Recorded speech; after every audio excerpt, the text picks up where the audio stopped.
மறக்க விடுவதற்காகத்தான் நீங்கள் இப்பொழுது முயற்சி செய்து கொண்டிருக்கிறீர்கள். ஆகவே உடனடியாக அந்த குழுவை நீங்கள் கலைக்க வேண்டும். அந்த குழு எந்த ரெக்கமெண்டேஷன் கொடுத்தாலும் அதை பற்றி கவலைப்படாமல் நீங்கள் கொடுத்த வாக்குறுதியை உடனடியாக எங்களுக்கு நிறைவேற்றி தர வேண்டும். அதுதான் எங்களுடைய இன்றைக்கு பிரதான கோரிக்கையாக இருக்கிறது. இவைகளை எல்லாம் வலியுறுத்தி, அதே போல பள்ளிகளில் ஆசிரியர் பணி செய்யப்படல. இந்த அரசாங்கம் ஆசிரியர்கள் மீது ஏராளமான பணிகளை இந்த அரசு சுமத்துகிறது.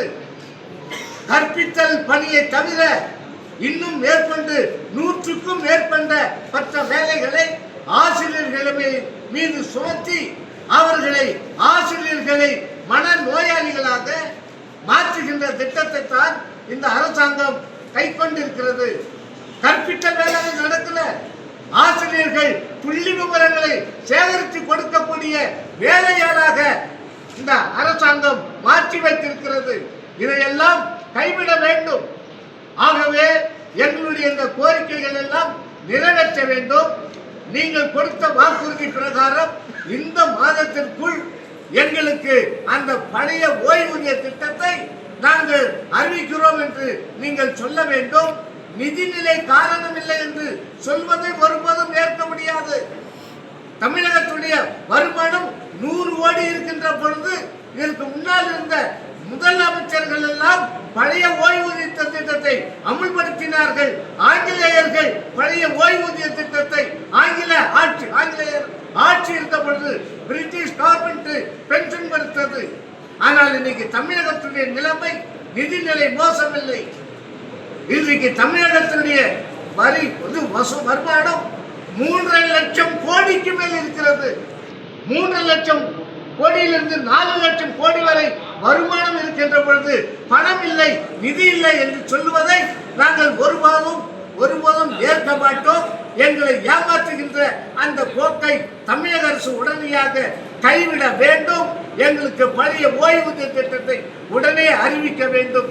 இவைகளை எல்லாம் வற்புறுத்தி நாங்கள் செப்டம்பர் மாதம் 24ஆம் தேதி நாடு தழுவிய அளவில் மிகப்பெரிய பிரம்மாண்டமான கண்டன ஆர்ப்பாட்டங்கள் இந்த தமிழக அரசை கண்டித்து கோரிக்கைகளை உடனடியாக நிறைவேற்ற வேண்டும் என்று கண்டன ஆர்ப்பாட்டங்களை நடத்துகின்றோம்.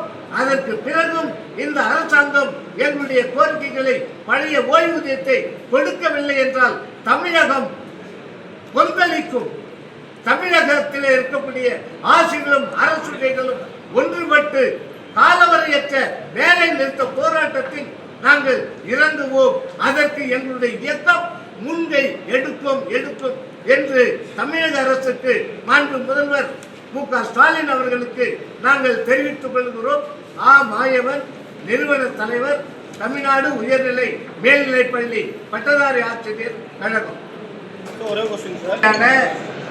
அந்த பழைய ஓய்வூதிய திட்டத்தை மேலும் காலம் தாழ்த்தாமல் குழுவினுடைய அறிக்கை என்று காலத்தை தள்ளிக்கொண்டு போவதை எங்களுடைய இயக்கம் ஏற்கவில்லை. நீங்கள் கொடுத்த வாக்குறுதிப்படி மிக விரைவில் உடனடியாக இம்மாதத்திற்குள்ளாகவே தமிழகத்தில் இருக்கக்கூடிய அனைத்து ஆசிரியர்களுக்கும் அரசு ஊழியர்களுக்கும் மீண்டும் போக்குவரத்து தொழிலாளர்களுக்கும் அனைவருக்குமாக அங்கன்வாடி ஊழியர்கள், சத்துணவு ஊழியர்கள் அத்தனை பேருக்கும் ஓய்வூதிய திட்டத்தை பழைய ஓய்வூதிய திட்டத்தை கண்டிப்பாக நீங்கள் அறிவித்திட வேண்டும். அதற்கு மாறாக எந்த திட்டத்தை நீங்கள் அறிவித்தாலும் அதை நாங்கள் ஏற்க மாட்டோம் என்பதை ஆணித்தரமாக சொல்ல விரும்புகிறோம். அப்படி நீங்கள் அறிவிக்கவில்லை என்று சொன்னால் உங்களுடைய அரசாங்கத்திற்கு எதிராக தமிழகத்து ஆசிரியர்களும் அரசு ஊழியர்களும் வேலை செய்யக்கூடிய தொழிலாளர்களும் உங்களுக்கு விரோதமாக திரும்புவார்கள். இதை எந்த சக்தியாலும் தடுத்து நிறுத்த முடியாது என்பதையும் நாங்கள் தெரிவித்துக் கொள்கிறோம்.